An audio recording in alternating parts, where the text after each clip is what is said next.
আমি একটা স্টাডি ব্লগে ইন্টার সায়েন্স নেওয়া নিয়ে কিছু কথা বলছিলাম। আমি ফানি ওয়েতেই বলছি, বাট অনেকেই দেখলাম সিরিয়াসলি কমেন্ট করছে। একজন তো কমেন্ট করছে উনি ফিজিক্স, কেমিস্ট্রি, ম্যাথে অনেক ভালো, তার ইন্টার সায়েন্স নেওয়া উচিত হবে কিনা। ফার্স্ট অফ অল 9-10 হচ্ছে একটা পুকুর আর একটা নদীর মতো, আর ইন্টার ইন্টার লাইফটা হচ্ছে একটা সমুদ্রের মতো, যেখানে টাইম কম, পড়া বেশি।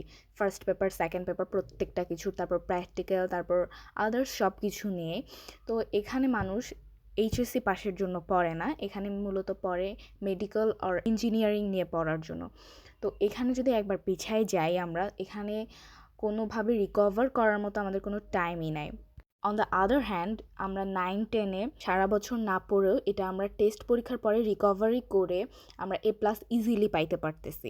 আমি বলবো পুরাটা আপনার উপরে। আপনি যদি পড়তে পারেন, কম্পিটিশন করতে পারেন, তাহলে অফকোর্স আপনার জন্য সায়েন্স, আর না হলে না।